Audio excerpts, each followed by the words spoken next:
Welcome back, everyone, to the next installment of Resident Evil Code Veronica X. We've already beaten the game, but it's time to take a little bit of a look at the battle game. Resident Evil. There are two things in this game that you can unlock. Surprisingly, one of them is not costumes for your characters. I was a bit thrown by that. However, there are a couple of weapons you can unlock. One of them is the rocket launcher, and I don't know if I have what it takes to do that. As far as I know, you have to beat the game without saving, except for maybe the save between discs, and I think beat it in under 4.5 hours, and that is a tall order. Oh boy. But you do get your infinite rocket launcher like the other Resident Evil games have had. In addition, there's battle mode. So as I showed you last time, wow. I didn't even notice, but ID number. Nicely done. But you can play as Claire. Jeez. You can play as Chris. And remember that gold Luger we found in our playthrough as Chris? The fact that we had it unlocked Steve. So normally it would have been just Claire and Chris. Now I'm going to show you a couple things that happen as a result. There are 3 unlockable characters for battle mode. Steve is one of them. Let's start off by playing as Claire. Yeah, did it just blow your mind? Third person is the way you would expect to play Resident Evil, but first person gives us a bit of a survivor angle. I'll probably get my ass kicked, but I'll try this out. After this, I'm doing third person because that's really kind of the way to play this. Christ, this is weird. Okay, so I don't even have anything equipped. But I have infinite bowgun ammo? Are you kidding me? An infinite handgun refill. That's amazing. That's amazing. Anyway. This is so weird! This is so weird! Wait. Wait, infinite gunpowder bowgun? Yes, please. Also, this is freaking weird.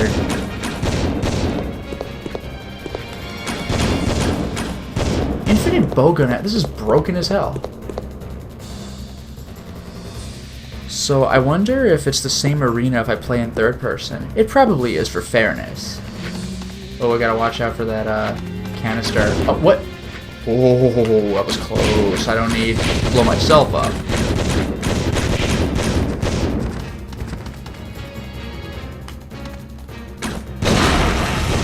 I appreciate the auto-aim, but I do have to get moving. Also, this is extreme battle mode, so I assume there's only one way to go. If a door opens, I'm gonna take it. Oh no!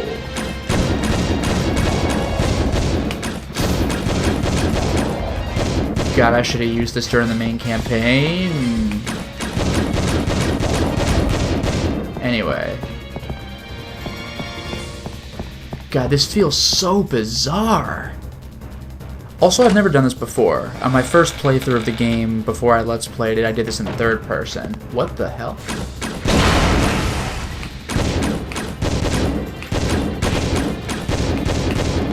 Guess I'm good. It's really hard to see. Also, by the way, the Resident Evil 1 area in the first person is freaking cool. Just want to throw that one out there.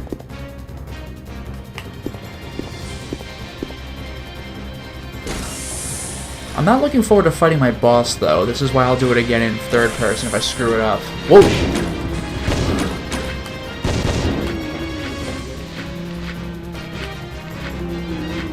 I still aim at 45-degree angles. It's so clunky.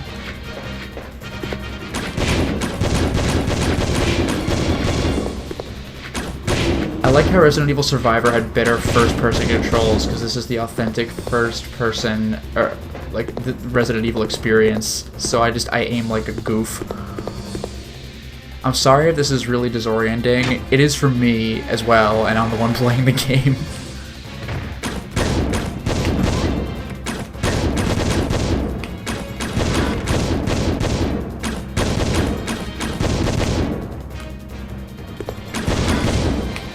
I'm good. Also, How's my health? Alright. I mean, don't get hit by hunters ever if you can help it. Now we're getting to the hard parts. Hunter Town.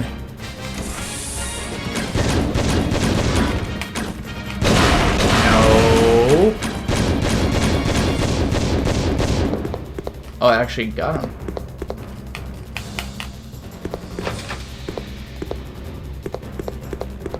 Man, this is so weird. This actually looks pretty good in the first person. It doesn't play great, but this looks really cool. It's seeing the game with new eyes. That was close. I almost just killed myself.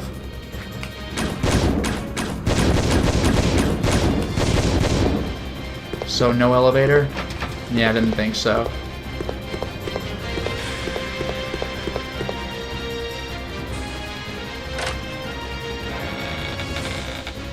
Just infinite gunpowder arrows is ridiculous.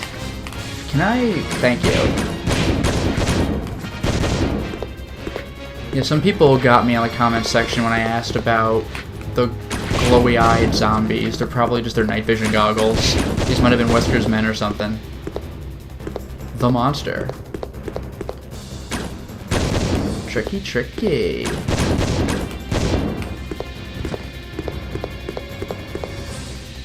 That's right, you can't just breeze through this, you must kill everyone. This is extreme battle mode, not extreme speedrun mode. I mean, I guess it is speedrun mode, there is a ranking, but you know what I mean. God, this place looks gorgeous. Why would I even use the knife if I have infinite ammo for anything? Also, you like how, I didn't say anything, but you like how this is just teleporting us across areas? You know, in actual game continuity, this architecture makes absolutely no sense. Now, this is one of the early areas of the game, and we came here from endgame in only a couple of rooms. But who cares? Gotcha.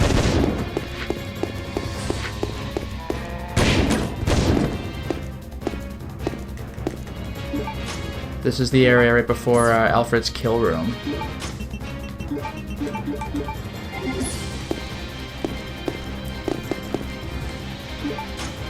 Remember, you're not looking down in third person when you pick up items.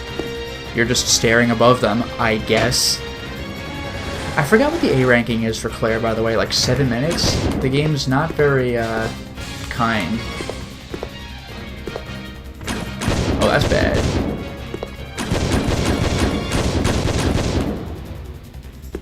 Haha, no. Haha. Really? Oh. No.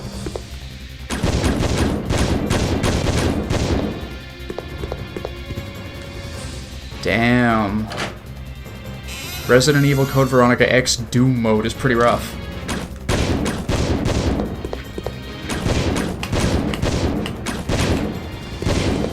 Wow.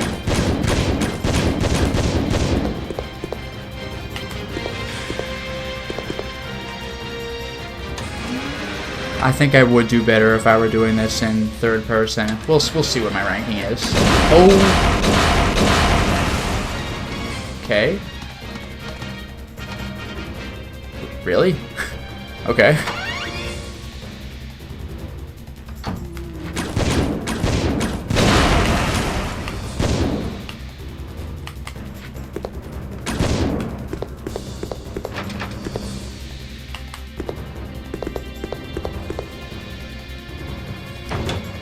So what do you think the boss is gonna be, huh? What am I even aiming at? Oh, Bandersnatchers, that's a problem.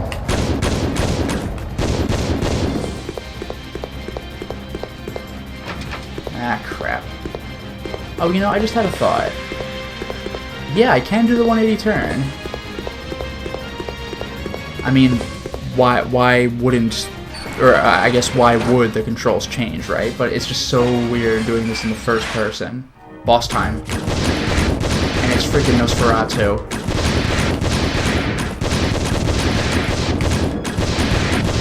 just shoot him for days. Hope he doesn't reach me. Got him, I think. Yeah, got him. I don't know. I don't think I could have played that much better. Let's see what my ranking was. Back to Motorcycle Claire. Only, I guess, with a Viking suit instead of what she had on in Resident Evil 2. That was an E? Wow! Wow, not even close! I'll do third person next time. I know what I said, you don't unlock new costumes for Claire. This isn't quite what you think. It's not for the main campaign, as far as I know. There it is, alternate Claire. That's how it is. So there's a new Claire for battle mode. So, you know what the hell? Let's try that one out. Third, please. As cool as that was not good for my movement. Okay, so infinite everything. This is absurd. How about flame rounds for zombies, eh? Oh, that actually counted for my time? Oh, crap. Even pausing counts. This is bad.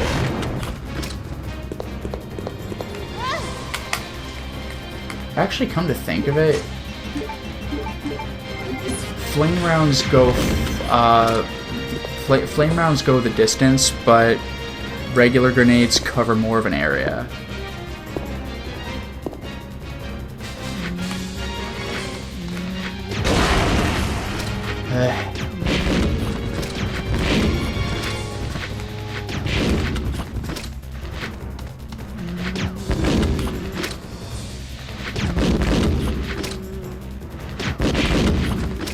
God, this is clunky. Okay, you know, maybe I should stick with flame. I don't freaking know.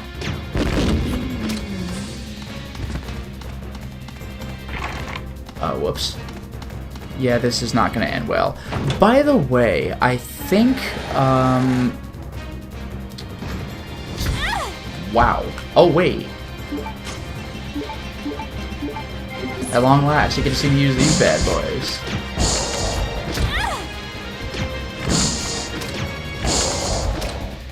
Feels good, man.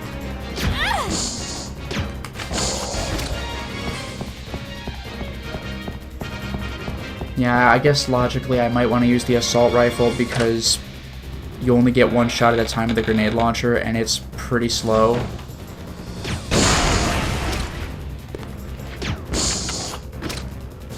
Wow.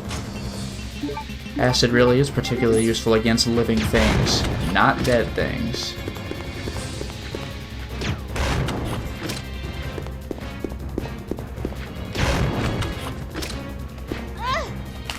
And there's the advantage of first person, by the way. I'm actually feeling the heat here.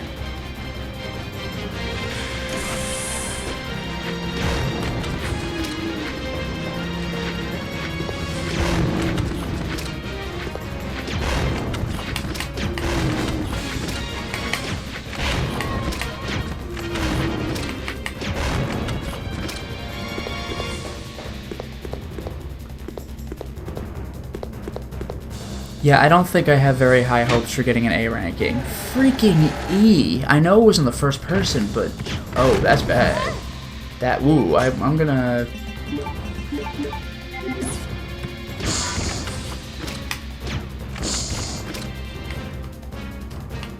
I guess I'm good. Particularly useful against living things.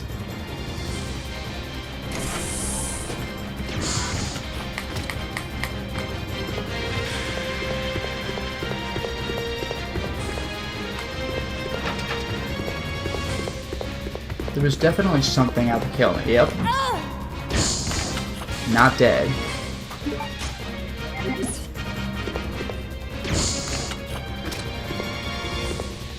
I couldn't tell at first, early in the playthrough, but the hunters do make a bit of a sound when you kill them. I prefer their Resident Evil 1 sound, to be perfectly honest.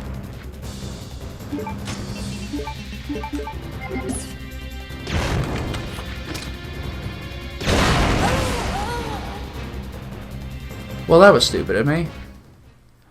Well, that's okay. Thanks. You get the idea.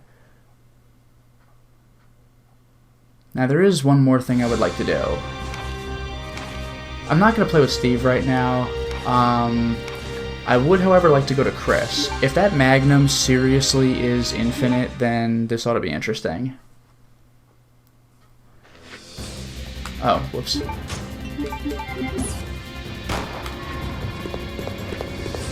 Why would I ever equip anything but?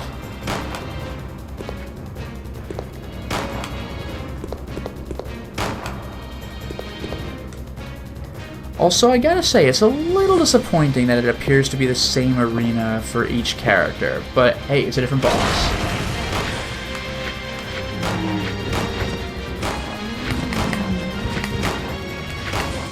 Also, I like that I don't have to reload. This is like just the right amount of ridiculous. Oh. Do I have to wait for him to... That's corny, man, but alright. Infinite Magnum feels good, man. That is ridiculous. Phew. Thought I got him.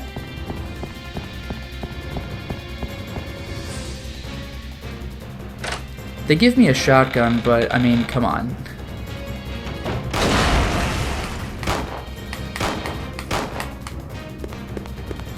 Maybe in a crowd situation.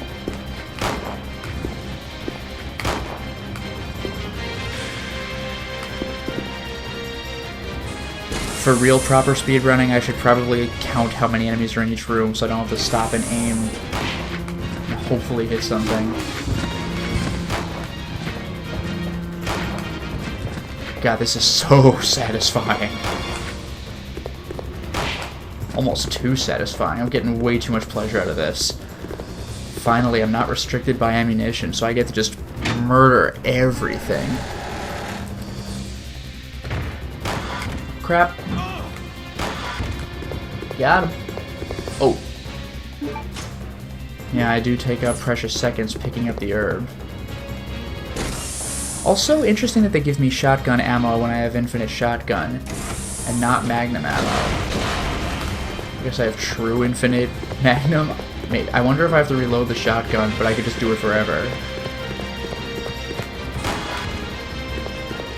Man, one-hit KO hunters.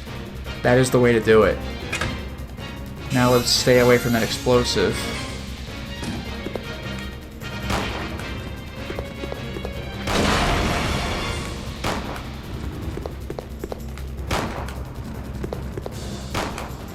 Alright, we're good.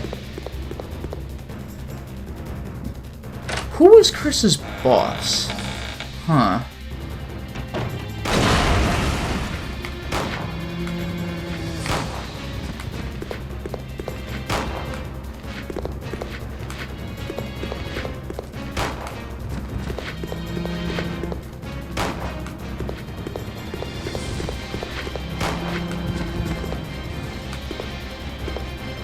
Alright, we're moving.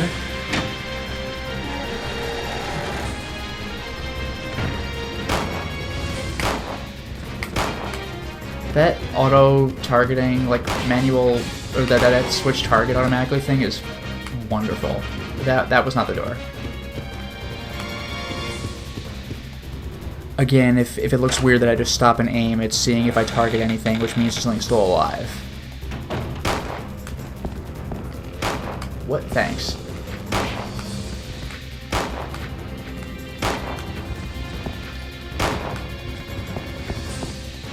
Oh, right.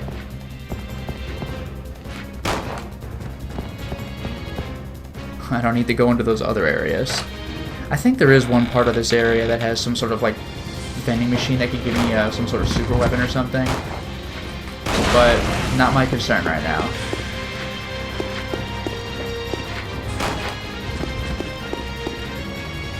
Oh, actually, no. You know what I think it is? This might risk costing me the mission, but this side room, I think, has what I need. Yeah. Jeez, Chris. Okay, first aid spray. Cool. I think if you do it a few times, there's a chance it'll give you, like a note you can't read anywhere else in the game. I've never read it, so I'm excited to try this again later. I think this is the boss room now, but what am I fighting? Oh, not yet. Oh, that's right. Yeah, hunters. Oh, no, no, no, no, no, no. Not dealing with that.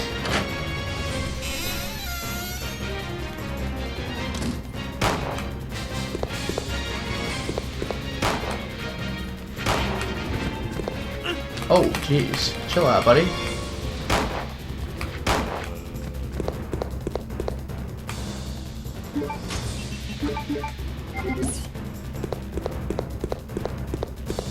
And I think one of these rooms was, Sweeper Town.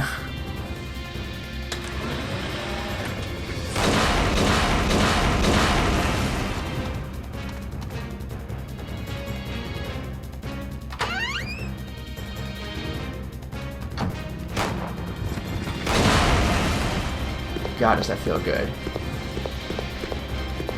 Just, there's the room. What? Damn it, come on. Who am I? Oh.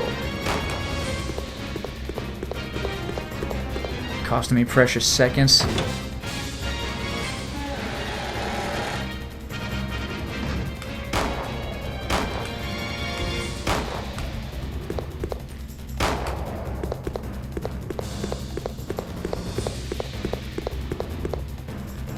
Okay, I think this might have been the sweeper room.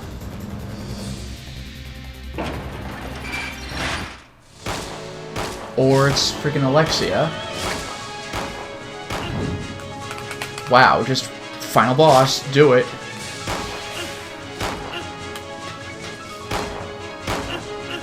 How many magnum shots do you take, lady?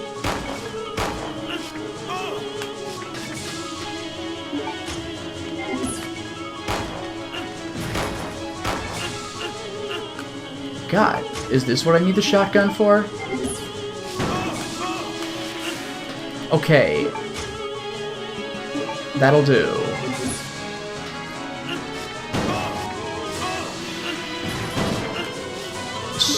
Ugh. This is ridiculous. Like, what do you, like, come on.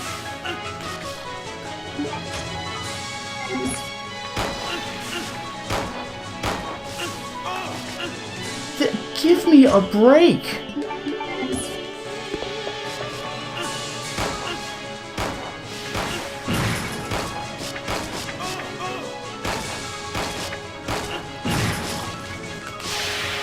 This is absolutely absurd. Whoa.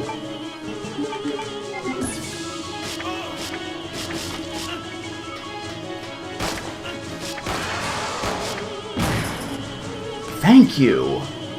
But no way. Impossible.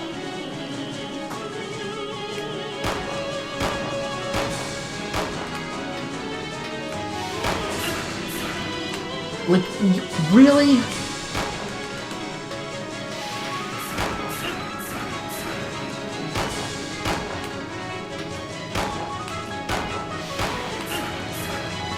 I am going to die.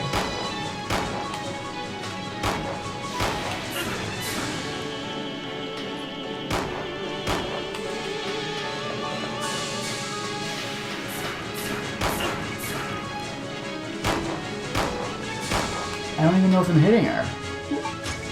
And I'm gonna die on this ridiculousness.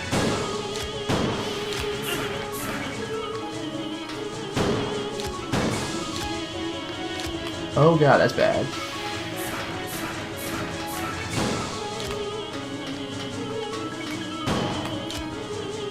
See ya. Oh, I'm actually in danger.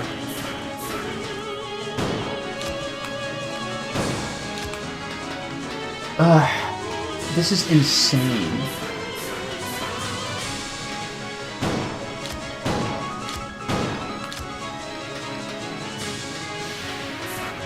Thank God this is the easy phase. Oh, that's bad.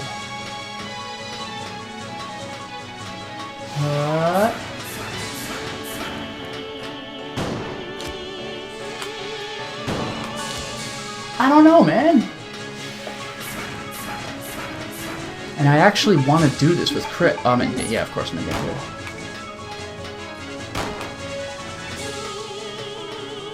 Jeez, get on my level, literally. So I can hit you. God damn, Alexia. So much for my A ranking, am I right? Thank you! Also, that was cool. My ranking's gonna be garbage, but that's okay. I want to show you what I unlocked. Yay! I got a big one!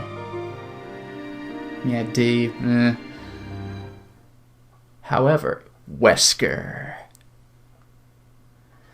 Remember how I said I wouldn't bother unlocking the rocket launcher because it's way too hard? I don't think I'm going to bother unlocking, yes, the linear launcher. You can unlock the final weapon that goes into first person and one-shots Alexia. The problem is you need A rankings with Claire,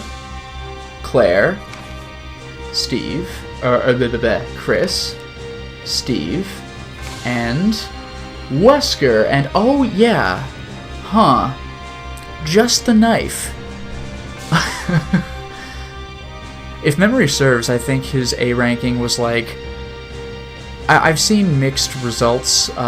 Something on GameFAQs said half an hour, and a guide I used, a strategy guide for the Dreamcast version, says like an hour.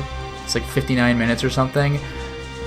Like, you've got, or maybe it was 50 minutes, like, you have got to be kidding me. But if you get A rankings with everybody, then you get the linear launcher in the main game, which might actually help to unlock the rocket launcher, because the linear launcher will greatly assist you in your endeavors. Also, just so you know, I did say that each character has a unique boss. We saw that Claire has Nosferatu. Biker Claire has the Tyrant that you fought in the plane, except that this time the fight's on the ice, just like where Nosferatu was. Chris, you saw, it was Endgame Alexia. Steve fights the Gulpworm, and Wesker fights First Form Alexia, the one in the mansion who very slowly walks around and shoots fire. And remember, Alexia can grab you with a one-hit kill. However, I did show you that the slot machine provides each character with something special. Well, Wesker gets a Magnum, and if you'll recall in the single-player campaign, well, it's all single-player, but if you recall in the story, I was able to take down Alexia with 6 shots from the Magnum, so if you're perfect with Wesker, then you win. You just better not screw it up. Well, I found the note with Claire, D.I.J.'s diary. During a heavy squall, a girl in a red outfit was brought to this island of Rockford, my home. What could she possibly have done? I've been living here quite some time now, but many who are brought to this island seldom leave alive. Through the sounds of guns and fire, soldiers appeared. There was something going on. I went to the prison, but the girl in red was nowhere in sight. I hurried to the military training facility. The man of Rockford was attacking her relentlessly. How stupid of me. I got too close and almost got myself smashed by the shutters, but thanks to my natural agility, I was able to get out of the situation and get outside. Anyone other than me would not have been so lucky. Again, I was able to find the girl in red. There she was, in front of the residence. Then from behind her appeared the man with blonde hair. As he called to her, he approached her in a friendly manner and started saying something to her, and it happened abruptly. The man with the blonde hair started to hurt the girl in red. I have to save her, I thought to myself, but the man with the blonde hair went away. Who was that blonde-haired man? What did he want from the girl in the red? The self-destruct announcement and the emergency siren warned the end of Rockford Island. I hurried to the hangar of the transport. The transport we were on took off as everything exploded into flames. With my neck-risking effort, the girl in red... With my neck-risking effort? Neck-risking, maybe? The girl in red slammed the monster out into the open sky. Sure enough, she was a Valkyrie, a goddess of destruction. I couldn't believe it. The transport landed in a base in the icy Antarctica, and on top of it all, the transport that landed before us spilled tons of the T-virus, and everything alive had already turned into zombies. If I stayed, there was no way I could stay alive. I had to find a way to get out of there, quickly. I parted with the girl in the red. I started searching the base to see if there was anything I could use. As I was resting in the dark, someone was coming. Whatever it was right there. The door suddenly closed and there was no escape. I kept slamming the doors. Then the door opens. I exploded out of there, but I was no chicken. I stopped to turn around, and there she was, the girl in the red, standing there looking at me. Where was this place? I was stuck in a room with an elevator and an old cannon. Where was I supposed to go? I was stranded. I felt endless despair. Then that blonde-haired man with the sunglasses appeared. He had that girl in an arm lock. Then a man in a black vest came running after them. The man with the blonde hair disappeared into the prison cell with the girl. The man in the black vest followed them. I also hurried to chase after them. It was a grueling fight, head-to-head. Was the man who knew that girl also a monster? The fight looked like it could last forever. Then suddenly there was an explosion, which interfered the fight. Interfered with? That was the last chance I had to get out of there. I snuck through the hatch of the sub just as it was about to close. Finally, I was released from a world of death, and I was able to come back to a world where desire and power ruled. D.I.J. So someone basically watched the entire Resident Evil Code Veronica game go down. Well, this is something I looked up. Apparently, this whole thing was sort of just a joke. The main hint you can get is when Claire opens the locker and he's freed.